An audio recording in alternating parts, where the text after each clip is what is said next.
मेरी नंद हर वक्त डरी हुई रहती थी। मैं पूछती तो कहती कि मुझे लगता है कोई मुझे हर वक्त देख रहा है। नंद सारे काम भी बुरके में करती। मुझे नंद की जहनी हालत पर शुबा हुआ। मैंने शोहर से जिक्र किया तो उसने मेरी बात अनसुनी कर दी। लेकिन एक रात जब नंद सो रही थी तो मैंने उसका बुर्का उठाकर देखा तो मेरे सर पर आसमान गिरा, क्योंकि उसमें तो मैं शादी होकर आई तो मेरे ससुराल में सिवाय मेरी नंद और शोहर की कोई ना था। और हर लड़की ऐसा ही घर चाहती है ताकि वो सुकून से अपने ससुराल में रह सके और सास ससुर की मसले ना हो। मेरी एक ही नंद थी, बहुत बेज़र सी, अपने काम से काम रखती और ज्यादा किसी से बात नहीं करती थी। मगर उसकी एक आदत ऐसी थी जो कोई भी देखता तो उसे बड़ा ताज्जुब होता, क्योंकि मेरी नंद हर वक्त बुर्का पहन कर रखती थी। मुझे ये सब बहुत अजीब सा लगता था कि आखिर क्यों वो ऐसा करती है। मगर एक दिन मेरी हैरत की इंतहा ना रही। उस दिन मैं अपने कामों में मसरूफ थी। नई शादी थी तो शोहर को शिकायत का मौका नहीं देना चाहती थी। जब भी मैं जल्दी जल्दी से सारे काम कर रही थी, मेरी नंद ऊपर छत पर थी। मैं अपने कमरे में किसी काम से आई तो अचानक मुझे कुछ आवाज आई। ये मेरी नंद की आवाज थी। इतना तो मैं जानती थी, मगर ऐसा भला कब हुआ था जो वो इतनी जोर से बोले। मेरी नंद बेचारी तो ज्यादा बातें भी नहीं करती थी। उसकी आवाज सुनकर मैं चौंक गई और जल्दी से अपना सामान रखते मैंने छत का रुख किया जहां मेरी नंद मौजूद थी। मैं तेजी से सीढ़ियां चढ़ते ऊपर आई और जैसे ही छत पर कदम रखा मेरा दिल धक से रह गया, क्योंकि मेरी नंद, मेरी समझ में नहीं आया कि मैं क्या करूं, उसके पास जाऊं या वापस नीचे चली जाऊं। मैं कोई फैसला नहीं कर पा रही थी। पहले सोचा कि शोहर के आने का इंतजार करूं, मगर जब तक वो आते मेरी नंद नॉर्मल हो जाती। मैं इन्हीं सोचों में गुम थी कि मेरी नंद एकदम अपनी जगह से उठी तो मैं बिना वक्त जाया किए नीचे आ गई। मेरा दिल तेजी से धड़क रहा था। मैं सोच रही थी कि आखिर ऐसा क्या हुआ है जो मेरी नंद इस तरह कर रही है, मगर जवाब मेरे पास नहीं था। मेरी नंद मेरे शोहर से भी बड़ी थी और उसकी शादी भी नहीं हुई थी। मुझे एक यही वजह समझ में आई, लेकिन ये बात मैं शोहर को कैसे बताती, वो तो उल्टा मुझ पर ही बरस पड़ते। इसलिए मैं खामोश हो गई। मेरी नंद की बुर्का पहनने की आदत भी इतनी अजीब लगती थी, मगर मैं उन्हें कुछ बोल नहीं सकती थी क्योंकि वो मुझसे बड़ी थी। और अगर वो मेरे शोहर को उल्टा सीधा कह देती तो मेरी नंद की ये आदत आहिस्ता आहिस्ता पक्की होती जा रही थी। वो घर के सारे काम बुर्का पहन कर करती। एक दिन सख्त गर्मी थी कि अपना आप भी इंसान को जहर लग रहा था। उस दिन मेरी नंद बुर्का पहने खाना बनाने लगी। मैंने नंद को कहा कि बाजी इतनी गर्मी है, अबाया तो उतार दें, मगर उन्होंने ऐसे जाहिर किया जैसे मेरी बात सुनी ही ना हो। मैंने दोबारा अपनी बात दोहराई तो अचानक उन्होंने मेरे होंठों पर हाथ रख दिया। तो उनके इस तरह करने से मैं बुरी तरह डर गई, क्योंकि ऐसा करते हुए उनकी आंखें अजीब सी हो गई थी। उन्होंने कहा, बोलो मत, वो आ जाएगा। उनकी ये बात सुनकर मेरे रोंगटे खड़े हो गए, क्योंकि इस घर में मेरे और उनके अलावा तो कोई और था ही नहीं। तो वो किसकी बात कर रही थी? मुझे उनसे खौफ महसूस हुआ। तब अचानक मेरी नंद ने वो हरकत की जिसने मेरे औसान खता कर दिए। उनकी इस हरकत ने मुझे हिला डाला था। मेरे हाथ पैर फूल गए और मैं जल्दी से बाहर भागी। मेरा दिल खौफ के मारे तेजी से धड़क रहा था। मुझ में इतनी हिम्मत नहीं थी कि अंदर जाकर मैं अपनी नंद को देखती। मैं एक तरफ बैठी थी। जब मेरी नंद बाहर आई तो उनके चेहरे पर कोई तासुर नहीं था। उन्होंने बाहर आकर मुंह धोया और बाहर बैठ गई। ये बात इतनी अजीब थी कि मैं सोच रही थी कि कैसे अपने मियाँ को बताऊं। मुझे पता था वो मेरी बात पर यकीन नहीं करेंगे। उन्हें तो यही लगता कि मैं रवायती भाभी का किरदार अदा कर रही हूँ। मैं बस खामोशी से अपनी नंद को देखती थी, जिसकी हरकतें दिन ब दिन अजीब से अजीब तर होती जा रही थी कि अब वो बाथरूम और नहाने भी वो बुर्का पहन कर जाती। जब मैं उनसे पूछती तो कहने लगती कि मुझे कोई देख रहा है। हर वक्त उन्हें धड़का लगा रहता कि कोई उन्हें देख रहा है। एक दिन मैं अपने किसी काम से बाहर गई तो मुझे वहाँ काफी वक्त लग गया। जब मैं वापस आई तो मुझे हैरत का झटका लगा क्योंकि मेरी नंद घर में नहीं थी। ऐसा बहुत कम होता था कि वो घर से बाहर जाएं। मैं उनका इंतजार करती रही, मगर वो काफी देर गुजरने के बाद भी नहीं आई तो मुझे तशवीश होने लगी। मेरे शोहर के आने का वक्त हो रहा था, मगर मेरी नंद थी कि आने का नाम नहीं ले रही थी। अब मुझे परेशानी ने घेर लिया था कि अचानक घर का दरवाजा खुला और मेरी नंद हवास बागता सी घर में दाखिल हुई। उन्हें देखकर ऐसा लग रहा था जैसे वो बहुत दूर से पैदल चलकर आ रही हैं। मुझे दरवाजे पर खड़े देखकर वो एकदम से घबरा गई। मैंने उन्हें पूछा वो कहाँ गई थी, तो वो इधर उधर की बातें करने लगी जैसे मुझे बताना नहीं चाहती हूँ। उनकी मशकूक हरकतें दिन ब दिन बढ़ रही थी। मैंने अपने शोहर से बात की तो उन्होंने मेरी बात सुनी अनसुनी कर दी। इन्हीं दिनों मेरा अपने घर आने का इत्तेफाक हुआ तो मैंने अपनी अम्मा को सारी दास्तान बताई तो वो भी सोच में पड़ गई। उन्होंने मुझे मशवरा दिया कि तुम अपनी नंद को किसी डॉक्टर के पास लेकर जाओ, शायद वो कोई इलाज बता सके। लेकिन मुझे ये डर था कि अगर मैं उन्हें डॉक्टर के पास लेकर जाऊंगी तो वो मुझे गलत समझेंगी। मैं घर वापस तो आ गई, मगर मेरा दिमाग इन्हीं सोचों में घिरा रहा और मैंने सोच लिया कि चाहे कुछ भी हो जाए मैं इस मसले का हल निकाल कर रहूंगी। मैं किसी अच्छे दिमाग के डॉक्टर को ढूंढने लगी। एक रात में पानी पीने के लिए उठी तो मेरी नजर मेरी नंद के कमरे में पड़ी। मैंने तजस्सुस के हाथों मजबूर होकर उसके कमरे में कदम रखा और आहिस्ता से चलती उसके पास आई तो वो बुर्का पहने गहरी नींद में थी। लेकिन एक रात जब नंद सो रही थी तो मैंने उसका बुर्का उठाकर देखा तो मेरे सर पर आसमान गिरा, क्योंकि उसमें तो मैं एकदम से झटका खाकर पीछे हुई। ये क्या था? उसके बुर्के के अंदर तो मैं अपनी नंद के उठने से पहले ही भागकर अपने कमरे में आ गई। ये कैसे, क्यों?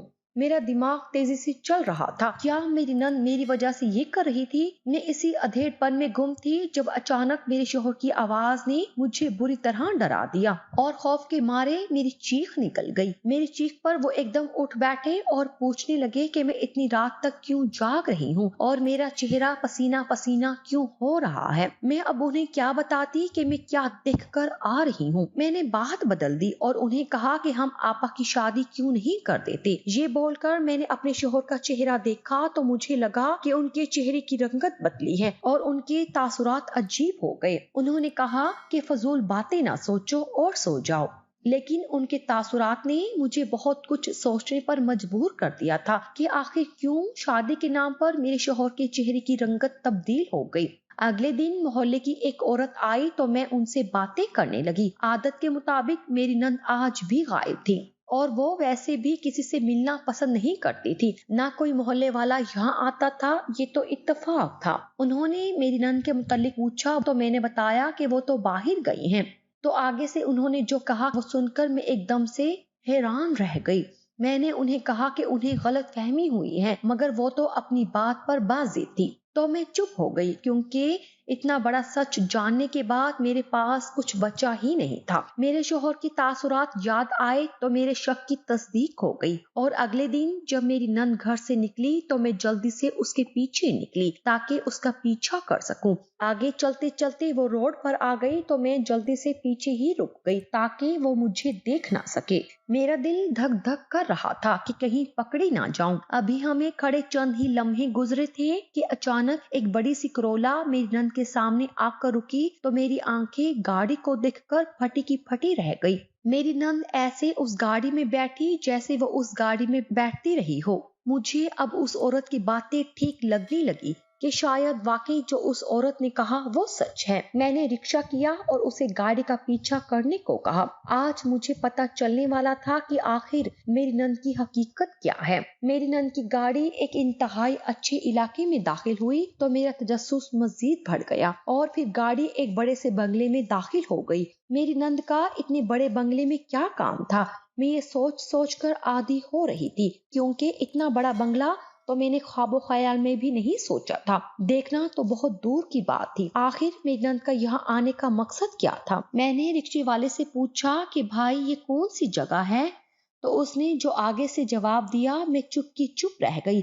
आखिर मेरी नंद का ऐसी जगह क्या काम? मैं वहां से वापस घर आ गई और अपनी नंद का इंतजार करने लगी। 2 घंटे गुजरने के बाद मेरी नंद घर में आई तो उसकी हालत बहुत खराब थी। मैंने उससे पूछा कि आप कहाँ गई थी? تو بولی میں کسی کام سے گئی تھی، اب تھک گئی ہوں۔ اس کا کام اب مجھے اچھی طرح سمجھ آ رہا تھا۔ میں نے سوچ لیا تھا کہ اب اپنی نند کو رنگے ہاتھوں پکڑ کر ہی رہوں گی، وہ تو ہمارے خاندان کو بدنام کرنے پر تلی ہے۔ اب مجھے رات کا بے صبری سے انتظار تھا تاکہ میں اپنے شوہر کو ساری سچائی بتا سکوں اور اپنی نند کا یہ معصوم اور پاکیزہ روپ سب کے سامنے لا سکوں جو پردے کی آڑ میں ایسا کام کر رہی ہے۔ لوگوں پر سے میرا بھروسہ اٹھ گیا۔ میں اب بے صبری سے اپنے شوہر کے آنے کا انتظار کر رہی تھی اور میری نظریں میری نند پر بھی بھرپور انداز میں تھی۔ میری نظروں سے گھبرا کر وہ خود کنفیوز سی ہو رہی تھی۔ میں نے انہیں کہا کہ آپ میرے ساتھ مل کر ڈاکٹر کے چلنا۔ میری بات سن کر وہ گھبرا گئی اور صاف منع کر دیا کہ وہ میرے ساتھ نہیں جائیں گی۔ تو میں نے اگلا پتا پھینکا اور کہا کہ آپ اتنی گرمی میں یوں برقع پہن کے رکھتی ہیں جبکہ گھر میں کوئی نہیں ہوتا، یہ نارمل نہیں ہے، آپ میرے ساتھ لازمی ڈاکٹر کے جائیں گی۔ میری بات سن کر وہ چپ ہو گئی۔ رات میرے شوہر آئے تو میں نے آج کا پورا واقعہ انہیں سنایا تو وہ میرا چہرہ دیکھنے لگا۔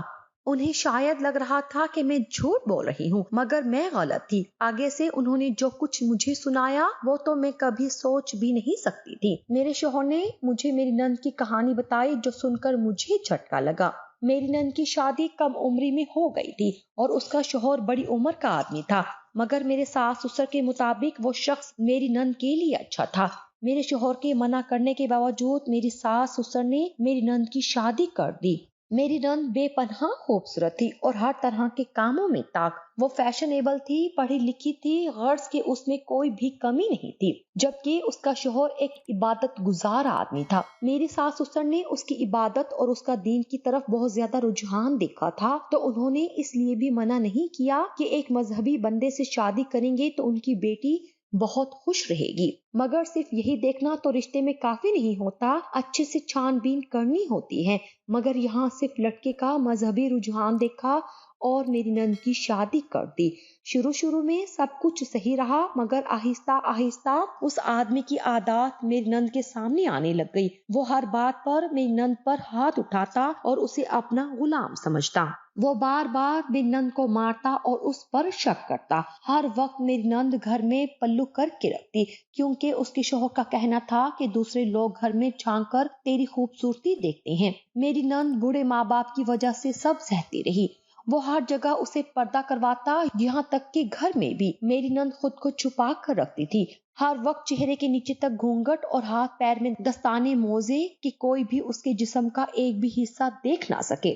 میری نند سخت گرمیوں میں خود کو کور کرنے کے چکر میں بیمار پڑ جاتی اور ایک دفعہ وہ اتنی بیمار ہو گئی کہ بخار اس کے دماغ پر چڑھ گیا۔ وہ شخص اسے اتنا زود و کوب کرتا تھا کہ وہ نیم پاگل ہو گئی۔ ایک دن میرے شوہر اچانک اپنی بہن سے ملنے گئے تو وہ شخص میری نند کو گالیاں دے رہا تھا کہ لڑکے اسے دیکھنے کے لیے کھڑے تھے اور وہ انہیں دیکھ رہی تھی۔ وہ شکی انسان بنا تحقیق کے میری نند پر الزام لگا رہا تھا، انہیں مار رہا تھا۔ سامنے کا منظر دیکھ کر میرے شوہر کا خون کھول اٹھا اور وہ میری نند کو واپس لے کر آنے لگے تو میری نند ڈر گئی اور واپس آنے سے صاف منع کر دیا۔ میرے شوہر نے بہت منت کی مگر وہ نہیں آئی۔ پتہ نہیں ایسا کیا ڈر تھا جو وہ نہیں آئی، مگر کچھ ہی دن بعد اس کا شوہر ایک حادثے میں انتقال کر گیا اور پھر میری نند واپس آ گئی، مگر اس دن کے بعد سے اس کی ذہنی حالت ایسی ہی تھی کہ وہ برقع پہن کر رکھتی، کوئی کچھ بھی بولے وہ برقع نہیں اتارتی۔ تب میں نے اپنے شوہر کو وہ بات بتانے کا فیصلہ کیا جس کی وجہ سے اس سب کی شروعات ہوئی۔ میں نے انہیں بتایا کہ ایک دن میں گھر میں کام کر رہی تھی تو اچانک مجھے چھت پر سے آواز آئی اور جب میں اوپر گئی تو میری نند پاگلوں کی طرح خود سے باتیں کر رہی تھی اور پھر اچانک وہ رونے لگی۔ اس کا رونا بہت عجیب سا تھا کہ مجھے خوف آیا تھا۔ پھر دوسری بار وہ اور میں کچن میں تھے کہ اچانک انہوں نے میرے چہرے پر گھونگھٹ ڈال دیا کہ کوئی تمہیں بھی دیکھ رہا ہے۔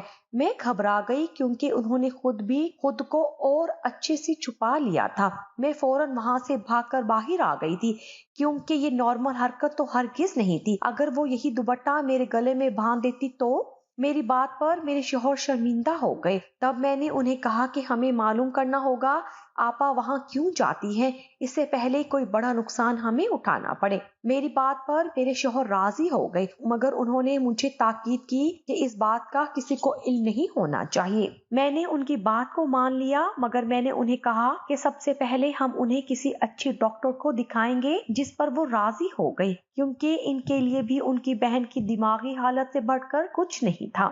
پہلے وہ اکیلے تھے، زیادہ دھیان نہیں دے سکتے تھے۔ ایک آخری بات جو میں اپنے شوہر کو بتانے سے ہچکچا رہی تھی وہ بہت عجیب تھی، کیونکہ میں بہت عجیب سا محسوس کر رہی تھی، مگر یہ بات تو سب سے اہم تھی۔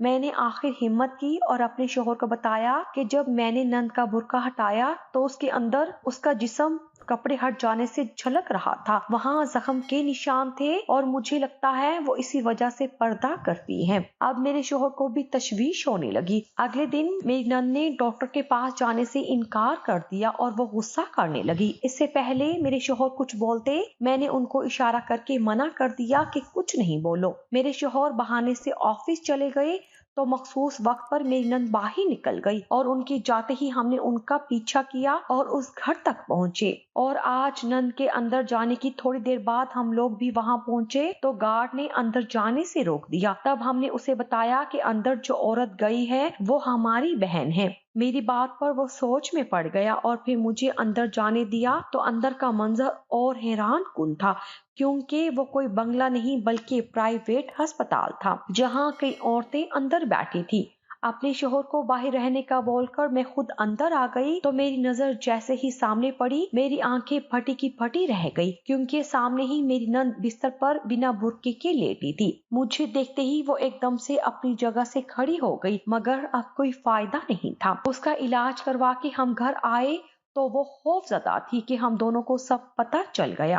وہ ہمارے سامنے بیٹھی تھی خوف زدہ۔ میں نے اسے کہا کہ جو سچ ہے وہ بتائے، کیوں وہ اتنے گہرے زخم اپنے جسم پر لیے گھوم رہی ہے۔ تب اس نے ہمیں جو بتایا اس سے ہماری آنکھیں بھر آئیں۔ اس کا میاں اسے بہت بری طرح مارتا تھا، اور جب وہ مرا تو اس سے پہلے وہ اسے بہت برا مار کر گیا تھا۔ جب وہ گھر آئے تو زخم کو چھپانے کے لیے برقع نہیں اتارتی تھی، مگر زخم ٹھیک ہونے کی بجائے بڑھتا ہی جا رہا تھا۔ وہ اپنی وجہ سے بھائی کے لیے مسئلہ نہیں کرنا چاہتی تھی، اس لیے خود کو نفسیاتی ظاہر کیا، اور پھر میری شادی ہو گئی اور میں اس گھر میں آئی تو اس نے تب بھی ظاہر نہیں کیا۔ علاج کے پیسے مانگ کر وہ اپنے بھائی کو تنگ نہیں کرنا چاہتی تھی، اس لیے کسی نے اسے اس جگہ کا بتایا جہاں غریب عورتوں کا مفت علاج کیا جاتا ہے اور ہر طرح کی سہولت دی جاتی ہے۔ میری نند وہاں اپنے علاج کے لیے جاتی تھی، کیونکہ اس کے زخم ایک دو نہیں کئی تھے۔ مجھے اس کی حالت دیکھ کر اس پر ترس آیا، کیونکہ ہمارے ماں باپ اچھا اور شریف دیکھ کر شادی تو کر دیتے ہیں، مگر بعد کے حالات سے وہ واقف نہیں ہوتے۔ بنا چھان بین کے شادی کا یہی ایک نقصان ہے، اوپر سے شادی کے بعد اکثر ماں باپ اسے نبھانے کی تلقین کرتے ہیں۔ طلاق یافتہ بیٹی مردہ بیٹی سے اچھی ہے، ہمیں یہ بات سمجھنی چاہیے۔ ہم نے سمجھی اور بہت دیر بعد۔ شادی سے پہلے اچھے سے چھان بین کریں، استخارہ کریں اور بہت دیکھ بھال کی شادی کریں، کیونکہ ایک فیصلہ اس کی زندگی بنا بھی سکتا ہے اور بگاڑ بھی سکتا ہے۔ اس بات کو سن کر ہم نے اپنی نند کو سمجھایا کہ وہ بوجھ نہیں ہے اور اس کا علاج اچھی جگہ سے کرانا شروع کیا۔ صرف چند مہینوں میں بہت واضح تبدیلی آئی اور پھر اس کا ایک اچھی جگہ سے رشتہ آیا تو چھان بین کے بعد ہم نے اس کی شادی کر دی اور آج وہ بہت خوش ہے۔